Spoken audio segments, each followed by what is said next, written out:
Oh, guys, good, you hear? I am so excited. Guess what? I hope this isn't about your podcast again. Why, did you finally listen to it?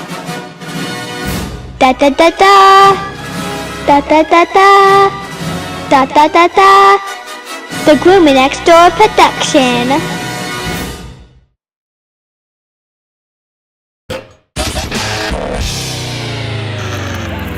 You're listening to BYOTP Radio. Coming up next, the Groomer Next Door.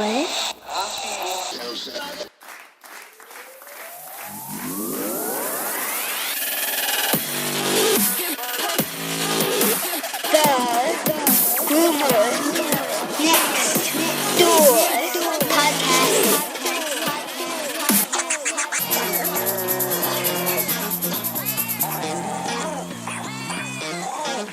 Dun, dun, dun, dun. Hi, nice to meet you. I'm everybody's friend. Hello, pups and kittens, and welcome to another fun-filled episode of the Groomer Next Door. I'm your host, Chris Green, and joining us this week is Pedro Moras. He is with an amazing pet tech company called PetMio, and I'm not even going to start talking the praises. I'm going to let him do that in a moment. But before we actually get into it, I want to talk about the fact of the week.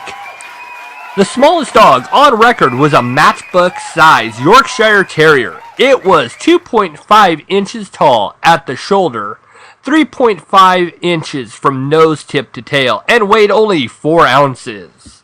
Can you just imagine putting that in your backpack as its head's poking out and you're out having a good time? I can think of that with my Chihuahua, who likes to go out. And I can't get my Pit Bull in my backpack, obviously, or my Akita, but I could just imagine having that little one with me all over the place. Probably would have it at the shop. Alright, well, by that sound, we have Pedro at the door, so let's get right down to it.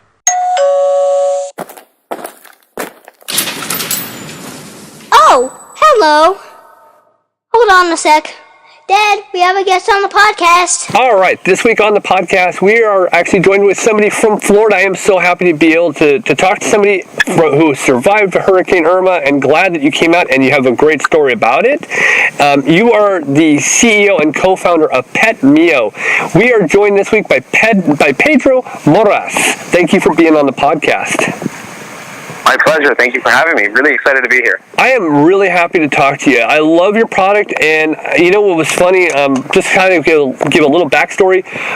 When I saw it, the moment I saw it, I wanted to know more, so I sent you a message. I don't know if I got you or I got somebody from your team, and man, it was immediate. You guys were on it and detailed it to specifics, and I was really, really impressed. So if it was you or your team, awesome job. Thank you. My team passed it on to me. I was like, I'll take this one. Well, it was amazing. Well, PetMio, tell us the origin story behind it. Yeah, so my background is in product development and marketing. I was with a company called Jarden. They make a lot of consumer appliances, so everything from brands like Oster, Crock-Pot, Food Saver, Mr. Coffee. I was with them for about 7 or 8 years. I helped to curate an innovation team where we developed and launched products across multiple categories. Everything from in the beauty space, doing advanced development work with Estee Lauder to things in kind of the wine and spirit space, to a lot of different technologies. So I've always been passionate about technology in general, and just creating better products. So I'm an entrepreneur. I'm a product guy. I love technology, and then I've always been passionate about pets as well. My wife, who's also involved in the business, she is a veterinarian here in South Florida. So she's obviously very passionate about pets as well. Our co-founder is a PhD in computer science and technology, with a strong background in artificial intelligence technology, and then our other co-founder is a food scientist out of the Bay Area. So that's just a little bit of background on kind of the team and who we have. And really how PetMio came together was we were looking at the pet space, and we wanted to do something different in the pet space. And we're pet parents as well, so we're always looking for new products, either on the tech side or either on the food side for pets. And we started seeing a lot of different movement in the space. On the food side, we saw this rise of a lot of organic, a lot of all natural, really high-end type of food for pets.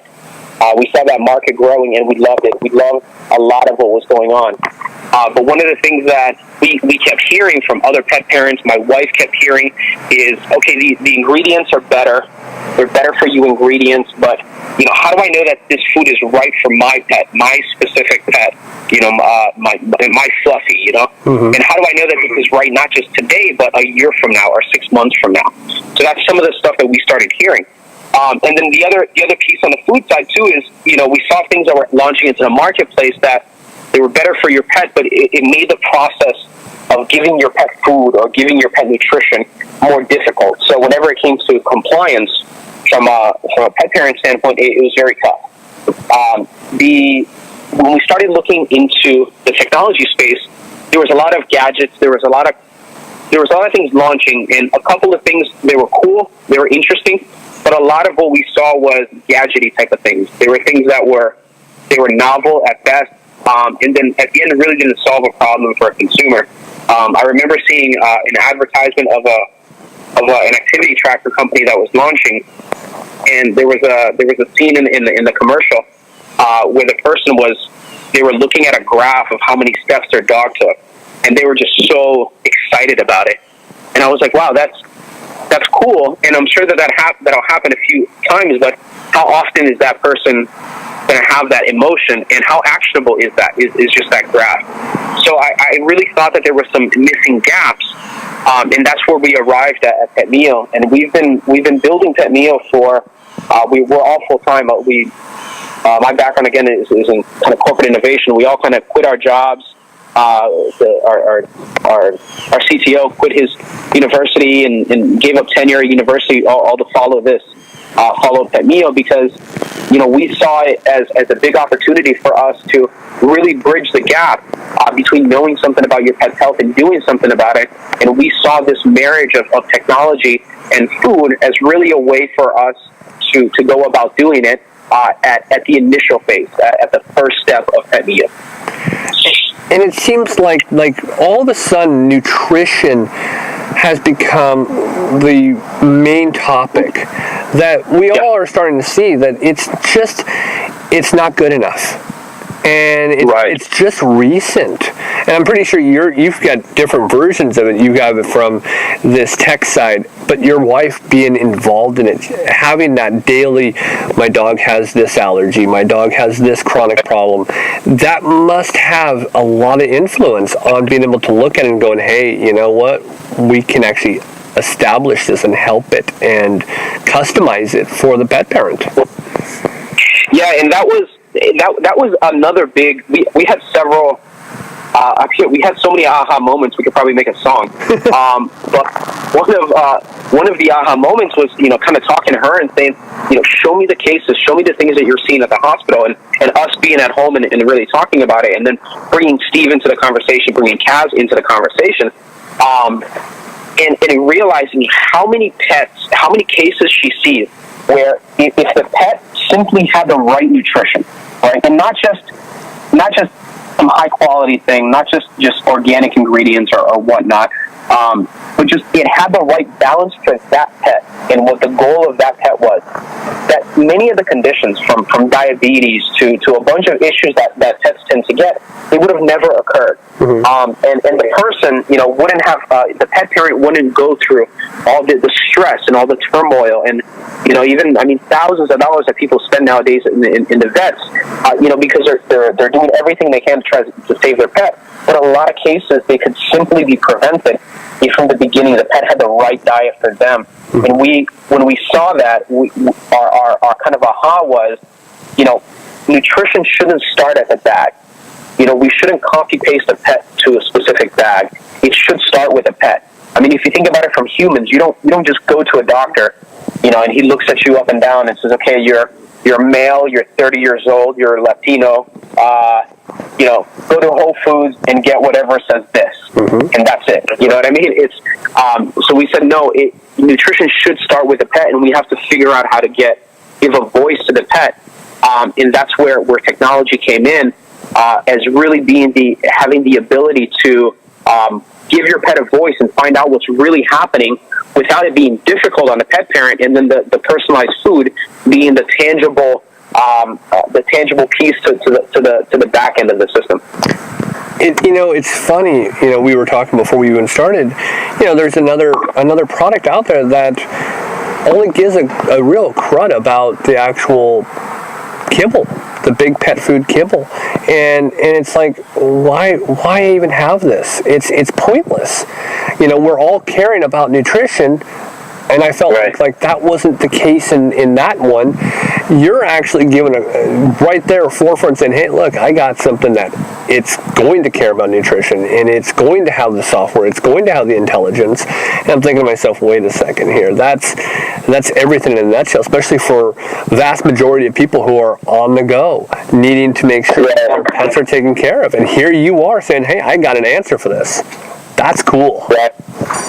Oh, I'm glad you guys are seeing it the way that we're seeing it. So that's really exciting. Well, from an initial conversation a few days ago, and then getting the response I had, and of course I do this so often that it's in the verbiage. Everything's in the verbiage. And then talking to you, I was like, wow, and I started to read the website, and I'm like, hey, this is amazing. So the next question I have is, how does it work?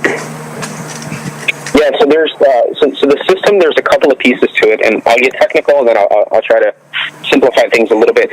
So we use a combination of things. One of them is wearable devices, other intelligent devices, which is the bowl, and then we have an artificial intelligence algorithm that is involved as well, and then there's the food piece to it.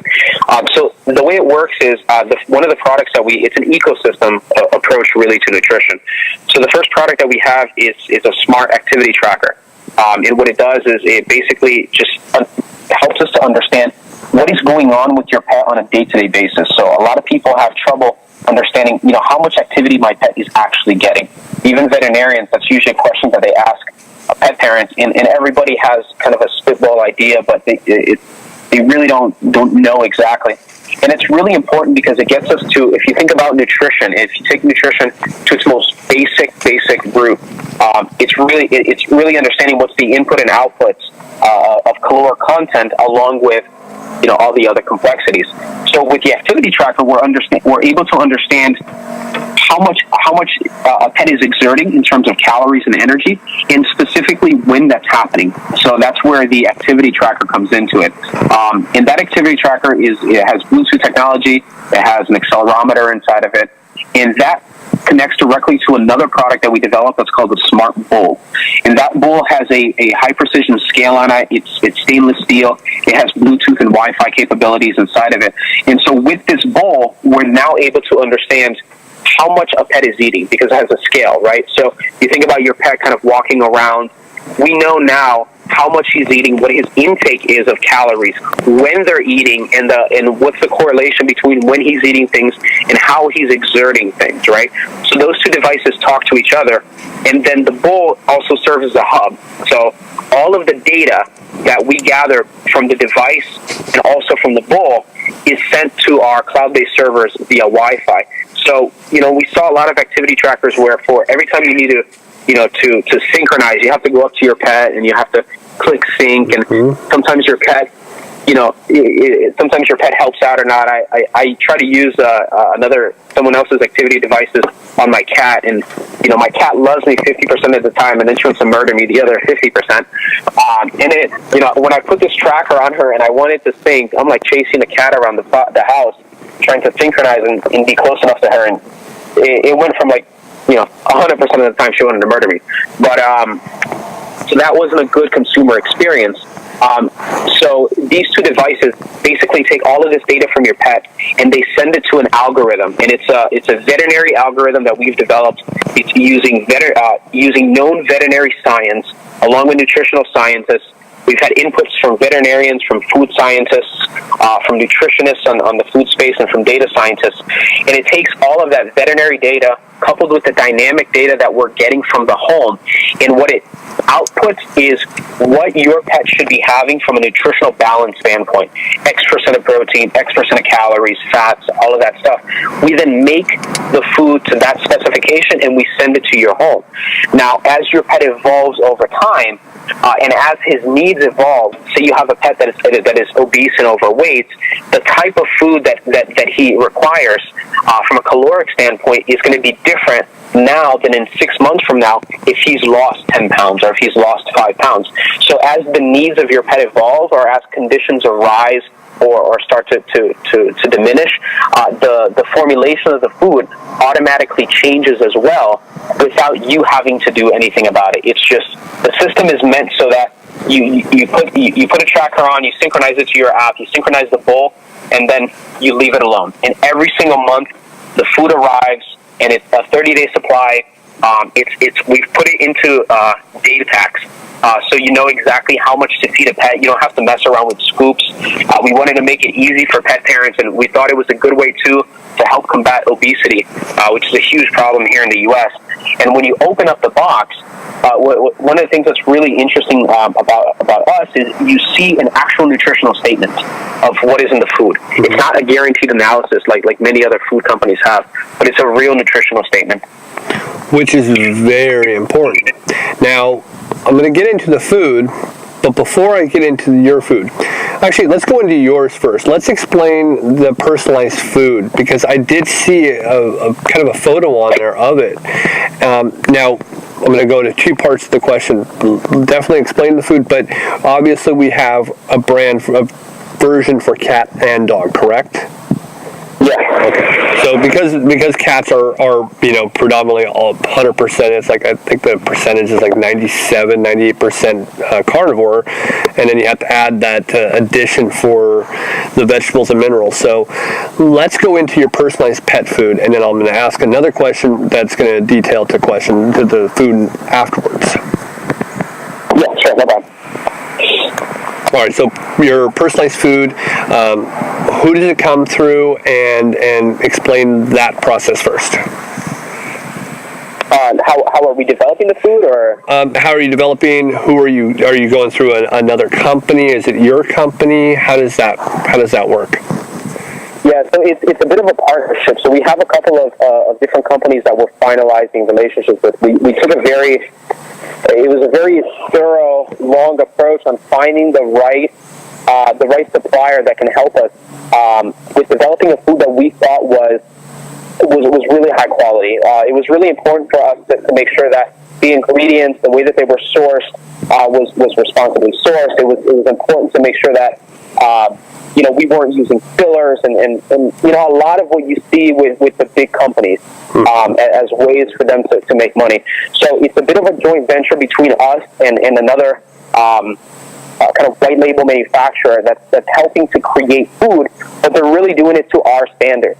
And what we're going to be doing is we're going to use our technology systems to link up with the things that they're doing to create the food that is specific to the actual pet. So it's not like we're not going out and buying, bulks and bulks of food and then kind of just refilling it. It's really starting with the pet and then making sure that it's balanced to what that pet needs. So let's say, I order my bowl, and obviously I have an Akita, I have big dogs, but let's just say I'm going to, order my plan through an Akita. And so I will give all the specifications of weight, age, all the questions, and then it will be able to actually come up with its actual food plan and then ship it out to me. Is that correct?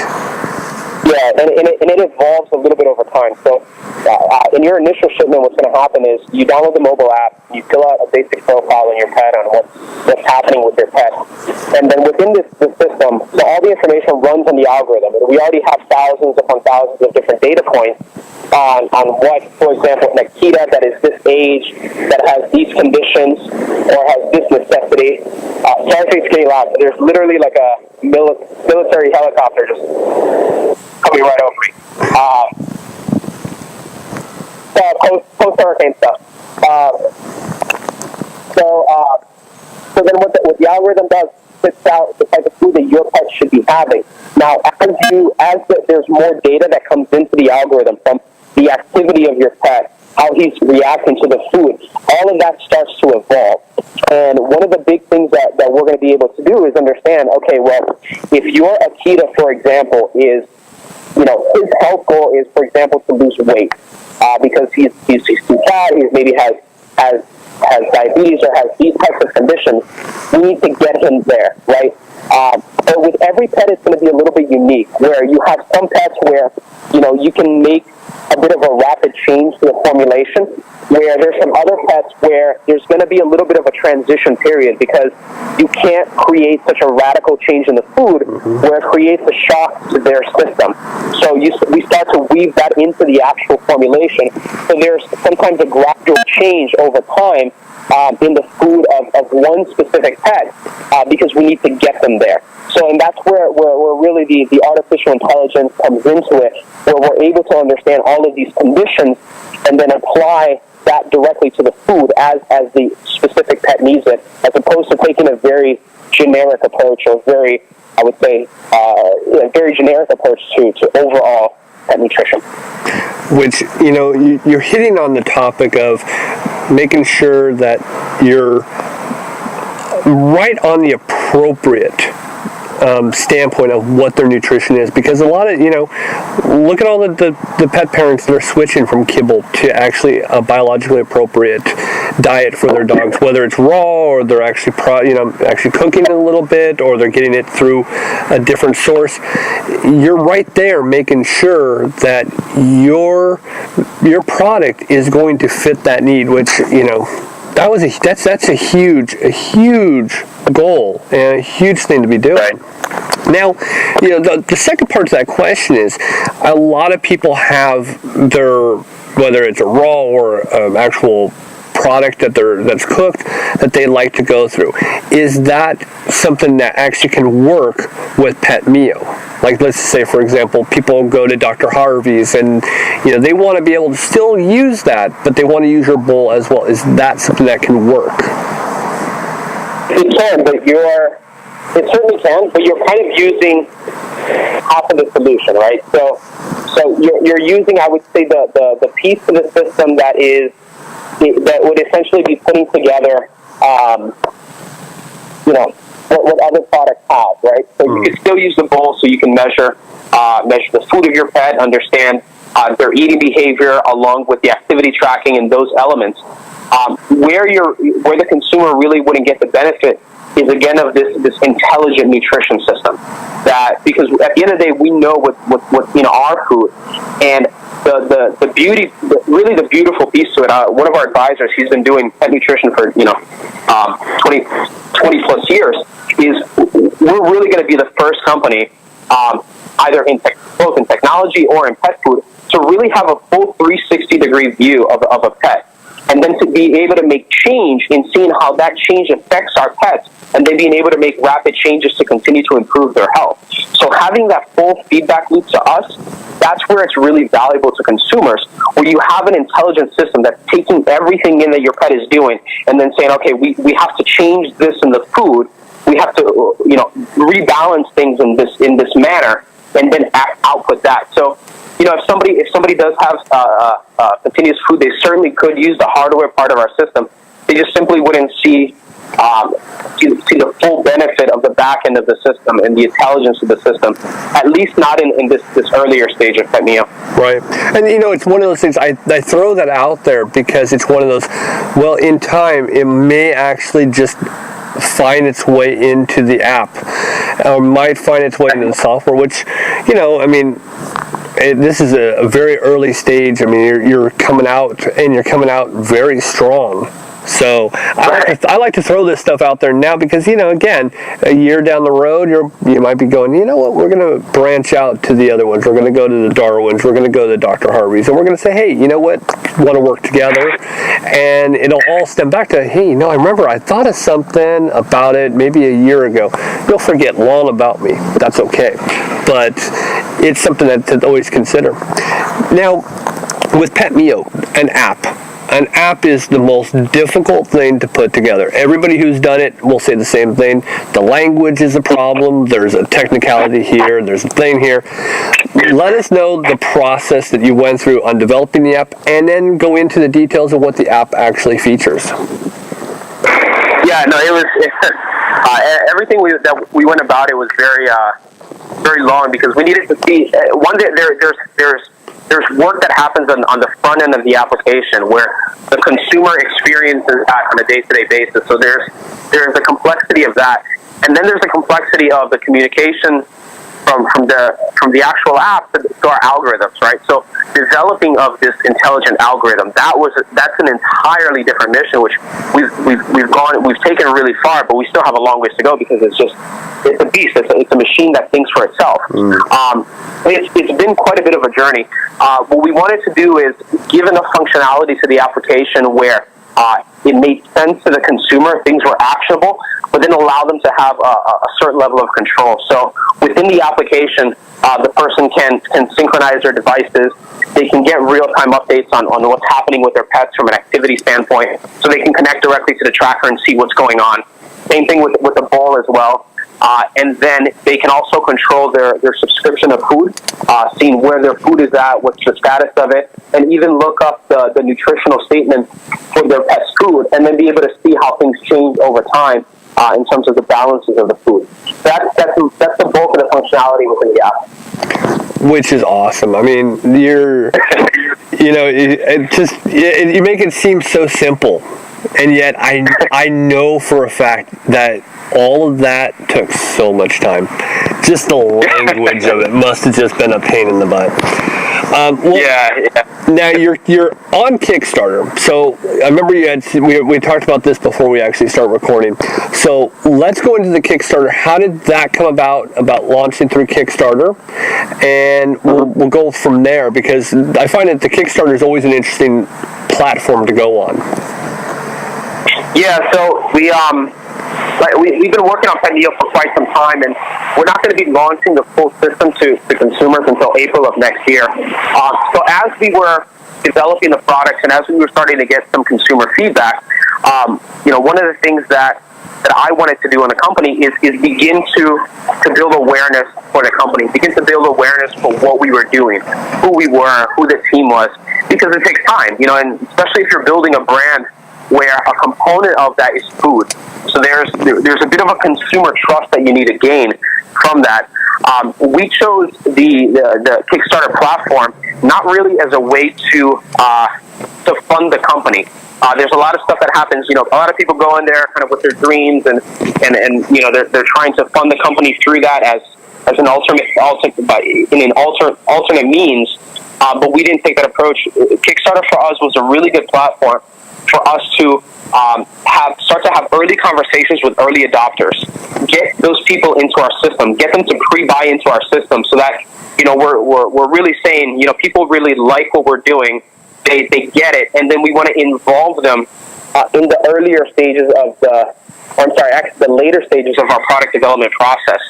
So a lot of the people within Kickstarter, we would then utilize within our finalized beta testing for the application, and then we just saw it as a great platform for us to raise awareness about the cause and about the things that we're doing. And it's funny because right at your point, you got April 2018 for release date. And you're kind of going, okay, I still got time. April's going to sneak up on you, and you're going to go, oh my gosh, I can't believe it. I had 6 months, and now I'm down to 6 days. Is that something you're just going to freak out about, or are you already freaking out about it at this point? About it for 2 years. We've been freaking out, so it's a continuous freak out. It doesn't stop. No, it's that I've been there before. I've launched products, and a lot of people on our team have too. It's always like that. We've made a lot of progress, and we have a really tight schedule on the things that we want to do and the things that we want to develop, and how we're going to be doing both the controlled and non-controlled research pieces. And we've already started doing testing. We've done a lot already.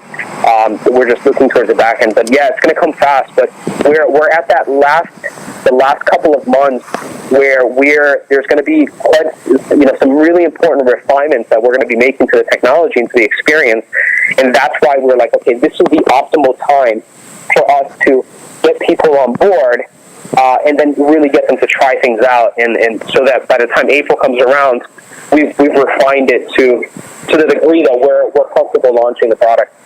Now I'm gonna go into a segment here when it comes to especially new products that are launching. I find this to be the key question I love to ask, and that is, once you launch, are you ever going to consider the idea of going on Shark Tank? It depends. We've had a lot of people ask us that question.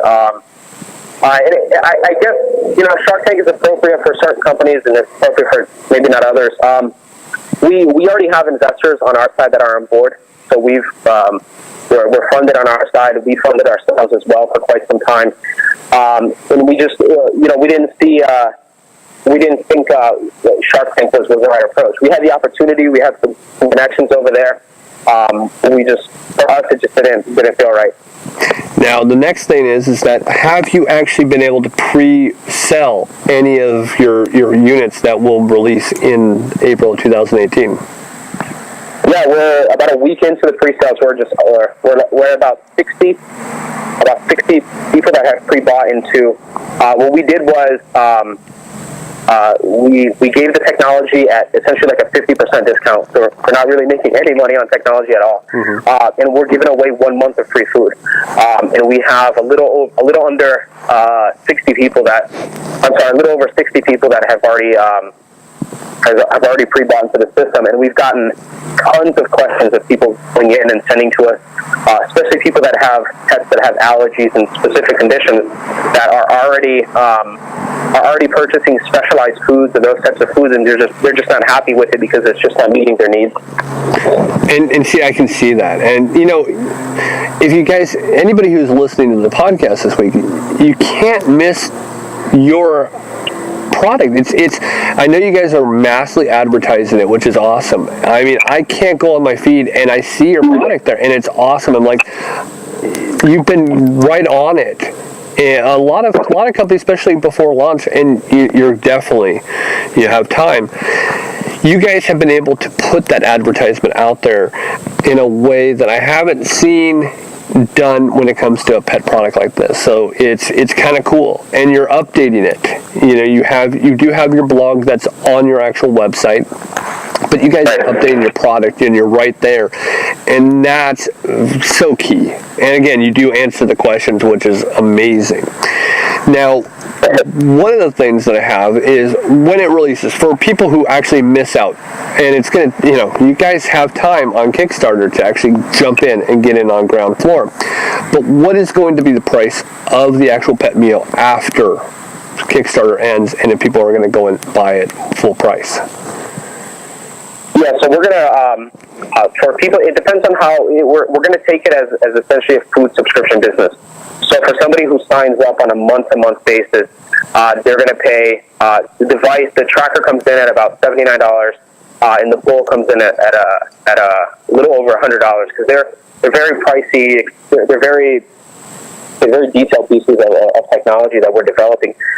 What we want to do too is we want to get people into the system. So for people that subscribe for either 3 or 4 months, we're still finalizing the approach on things.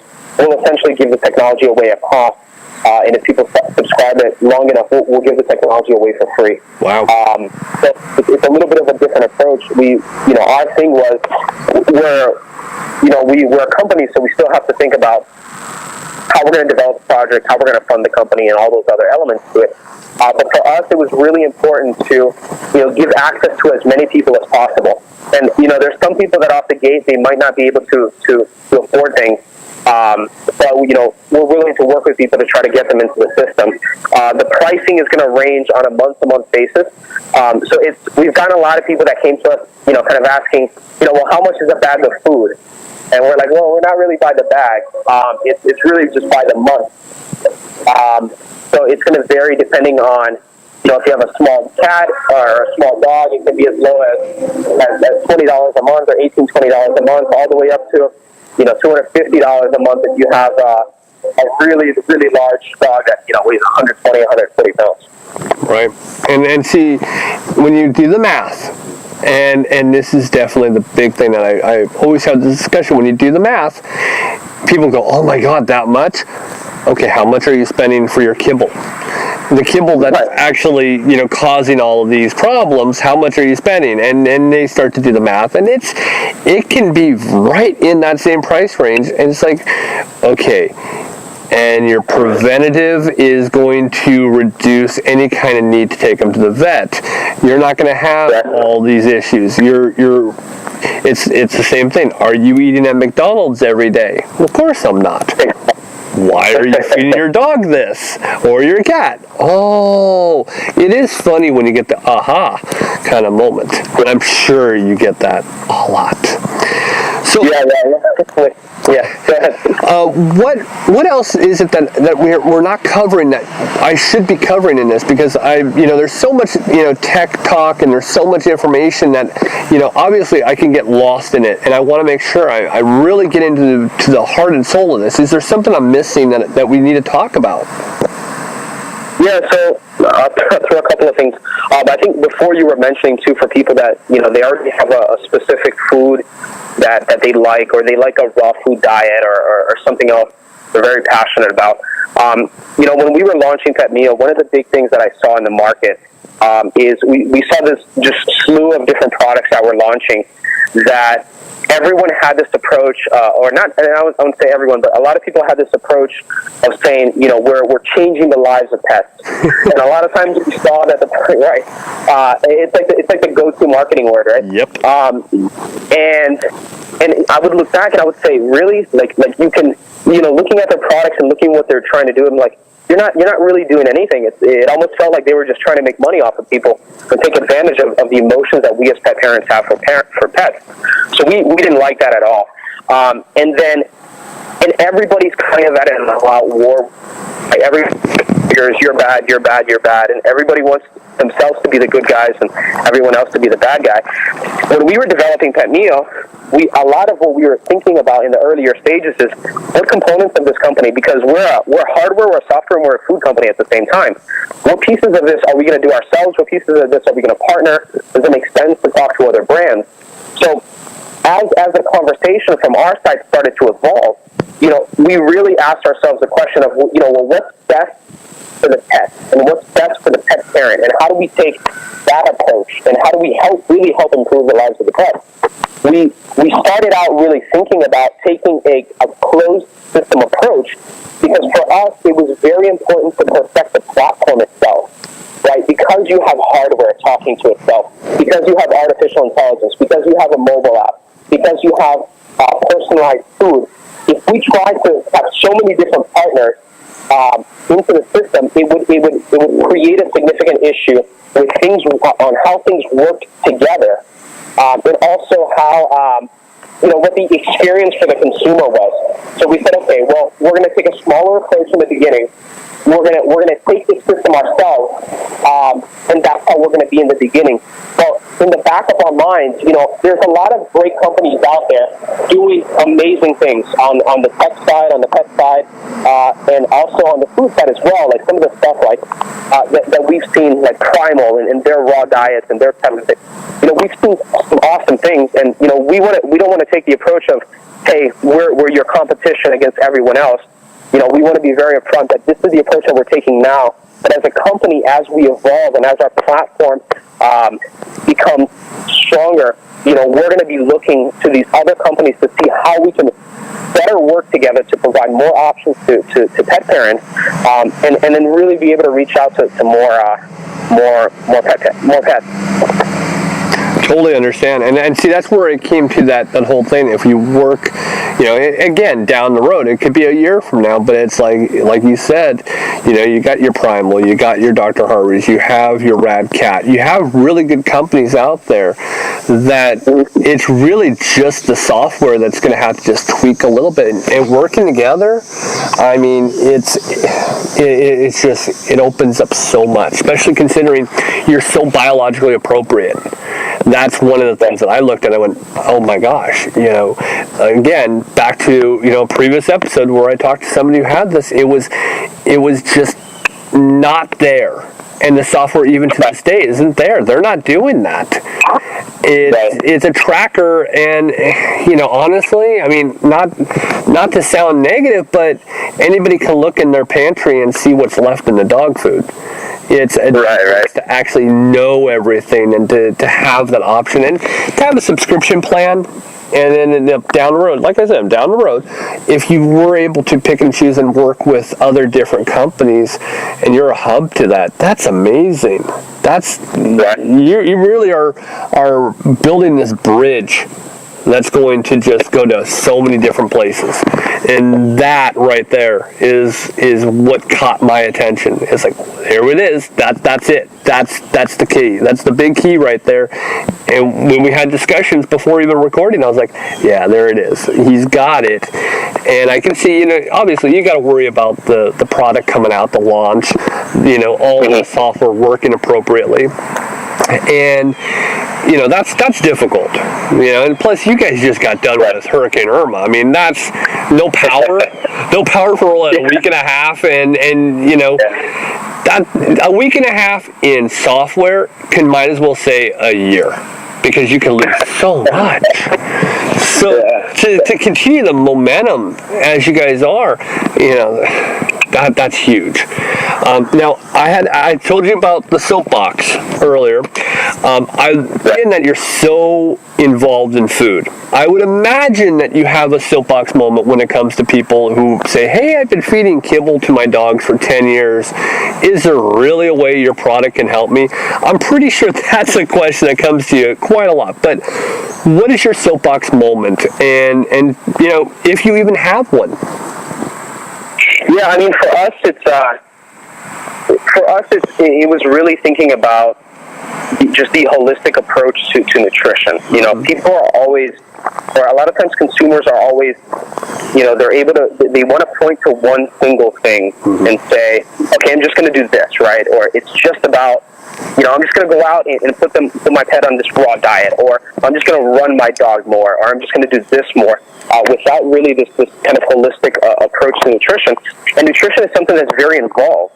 And we as humans, we have a hard enough time, figuring out how to feed ourselves and making sure that we're healthy, that sometimes feeding our pets becomes very difficult at all. And so I think really our moment was, when people are like, well, I just give my dog this, or I've been giving my dog this and he eats it, and what's the problem? It's like, well, then you start to see like different conditions that pets start to develop over time, and a lot of time it just keeps going back to the whole, if my pet was eating the right food, and not just high quality food, right? But the right food for my pet, the right food for Fluffy, the right food for my cat Leo. If Leo just had the right food for him, then a lot of these things could have been avoided, and maybe you wouldn't be at the veterinarian needing surgery or needing all of these crazy medications and those types of things. And here's the big one. Now, I'm in the Midwest, so we're very, I would say, behind in the times. Now, I'm originally from Los Angeles, so I understand what it's like to be in the big trendy city as you are. When you go into a big box store or a grocery store and you see somebody with just the worst kibble, and you know what that kibble contains, does it not just drive you nuts? You're like, I have an answer, and that's not it. Right. Oh, it bugs you, and it bugs you with the people that they continue to feed their pets that, and you have to try to understand people and understand their condition or their knowledge or maybe things that they don't know. So I think one of the big pieces that even we're seeing with PetMio, and not just the Midwest, we're putting together a very I would say robust system and robust approach to nutrition. And some people are like, well, it's almost like you're overcomplicating things, and it's like, well, we're not. We're trying to simplify it for you. So a lot of the components to our system, the hardest thing for you to do when it comes to innovation is to build something that is simple.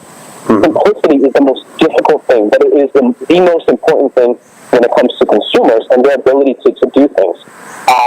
So when we were building this system, we were taking into account all the different pain points of the consumer, not just from a nutritional standpoint for the pet, but also, a day in the life of a pet parent and having to feed their pets and having to actually take the scoop out and then measure it.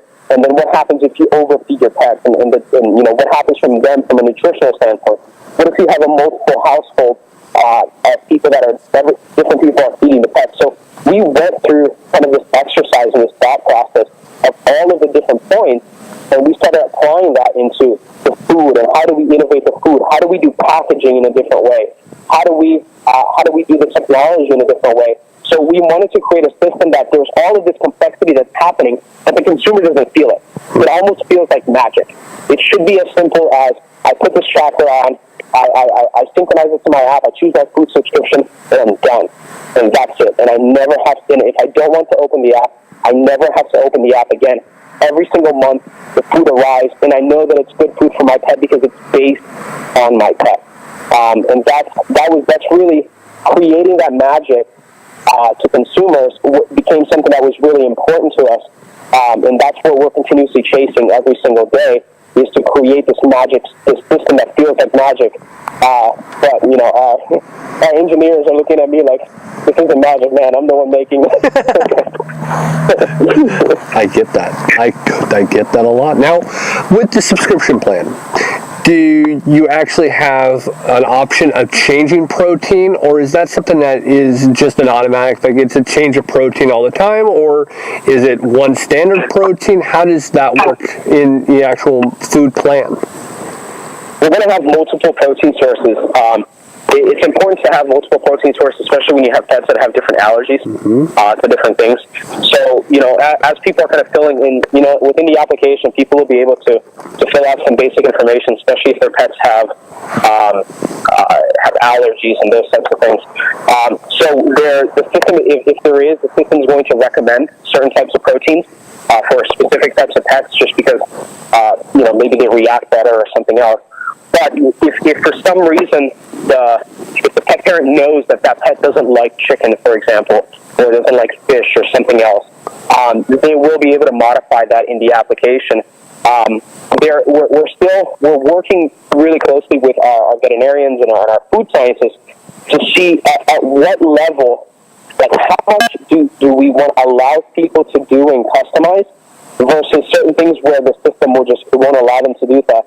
And it's not because we don't want to, we don't want to be friendly to people, but we want to prevent a continuous switch of different things where it can potentially harm the pet or create some type of unbalance, right? Where we're trying to read different things, or nowadays everybody's got a smartphone, everybody's got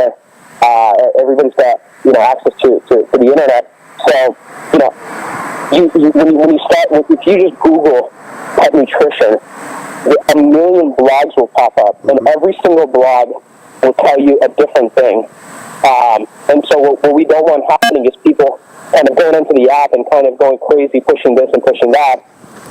We want to make sure that we take a very responsible approach to nutrition, still giving people the ability to customize to a certain degree, and making sure that we're still responsible to the pet. I like it. And, when you're making the point that changing protein is so important, I was like, all right, cool. He's there. One thing I didn't ask you before we started was, okay, what's your take on changing protein? I kind of figured you were there, but, I wasn't entirely sure, but I was like, okay, he's there. All right. There it is, folks. That's everything. That's showing that we're prepared. We understand what needs to happen. One thing that always drives me nuts with regular kibble, it's one processed protein that you really have no idea what the source is, and it's the same thing every day. It's like, would you want to eat the same thing every day? I don't. I can barely have the same thing for breakfast every day, let alone think that that's my only meal. That would drive me nuts. My last thing I have to ask is, how can our listeners actually get involved and either pre-order PetMio or just get involved with, doing whatever they can to help you guys get launched?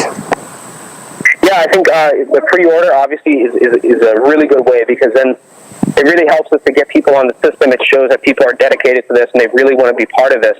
And then I think besides that, it's really just spreading the word. We have, if you you can look us up on Facebook. You can go to our website, petmio.com, to learn more about us. Shoot us an email. Feel free. We're getting so many people reaching out to us asking, what if my pet has this and this type of condition, or even with ideas. We look at every single comment. We look at every single email that people open us up, because we're seeing these early consumers as almost partners in helping to develop this intelligent system. And for us, that's just so important. So, I would say that's the biggest thing, is getting people on board, getting people to really to back us and support us, and letting friends know. And understand that, with PetMio, what we're building today is very much a foundation. And when you think about the platform that we're building, when you think about having pets into the system, for us, each pet is going to generate hundreds of thousands of data points every single year. We're going to be able to have a knowledge on one specific pet that no company ever had, and really have this 360-degree view. The vision of PetMio going forward is to go beyond just nutrition itself, and take even health to a new level, and connecting directly to veterinarians, and being able to utilize artificial intelligence and utilize our unique knowledge of pets to take even pet health to a new degree. And I can't get into too much detail, so the legal folks will start to slap my hand. But that's really the vision, and getting people on board, getting consumers on board behind that, for us, it's really important. I think it's amazing. I think it's great, and you're going down the exact path that you should. You're definitely ahead of where a lot of products in your position are wanting to be. You're in tech, and in what you're doing, you're at least in the first to second year after launch. So I commend you on that. I just think that you guys are on the right path. Thank you so much. Well, Pedro, thank you for being on the podcast. I really appreciate it. And is there any last things you want to say before we sign off? No, thank you. Thank you for having us. We're really appreciative to have someone and to share our story, to talk about what we're doing, and really the reason why we're doing it. We have some people in our company that have some interesting backgrounds in pet nutrition and engineers. But at the end of the day, look, we're all pet parents, and we all know what consumers go through, and we're building this company, based on the experiences that we had.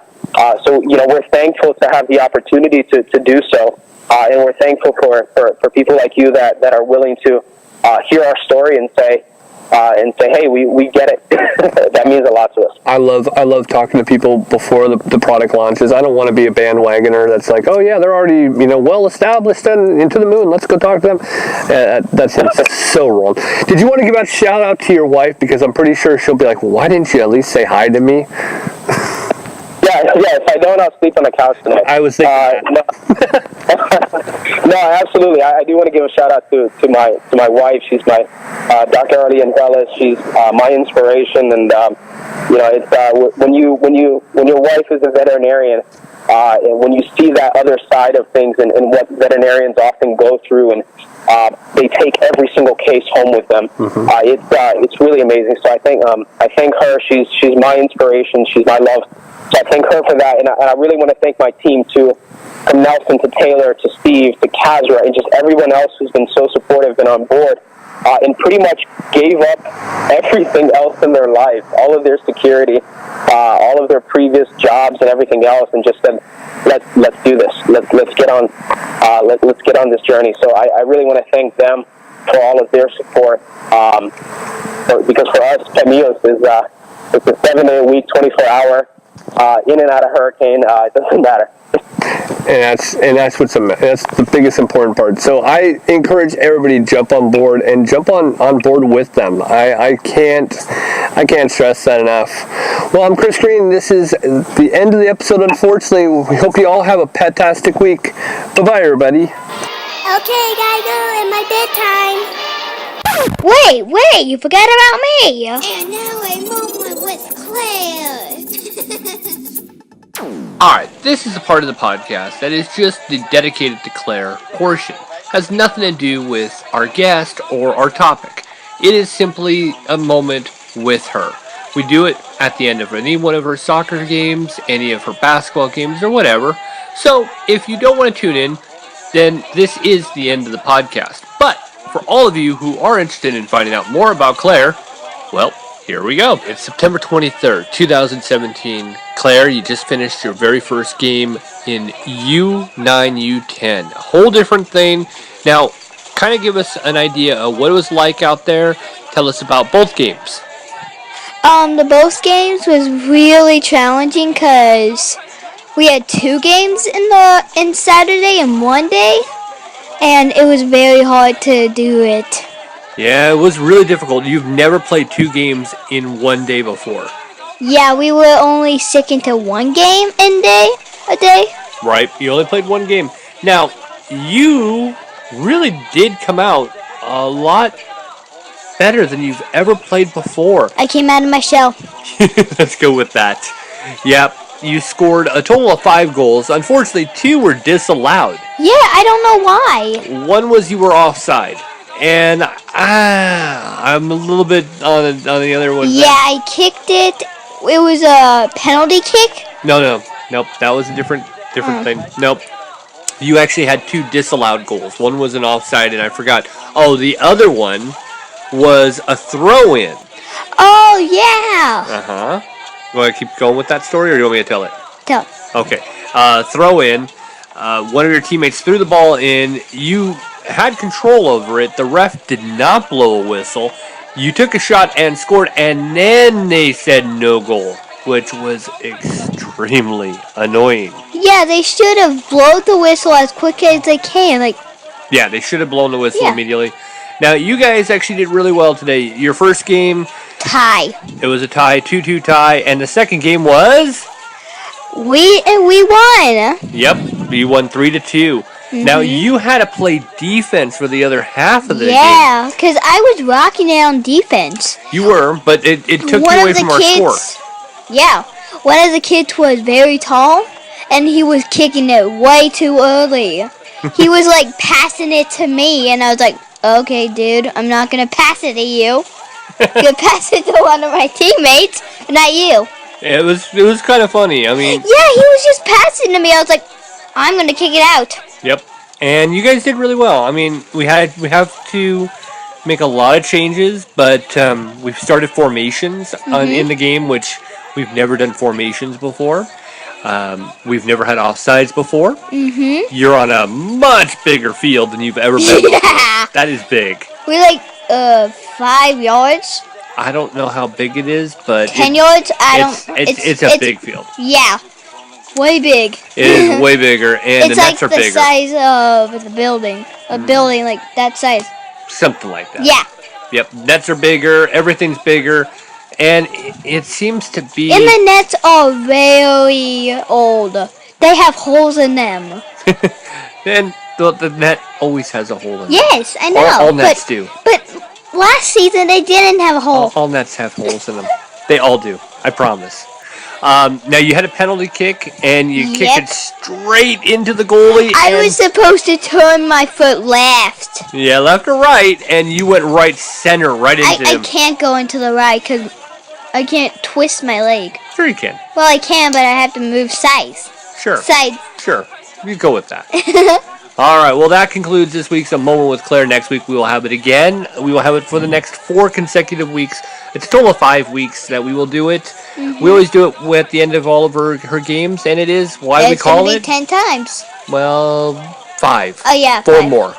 Yeah. Well, this has been A Moment with Claire. And this was A Moment with Claire.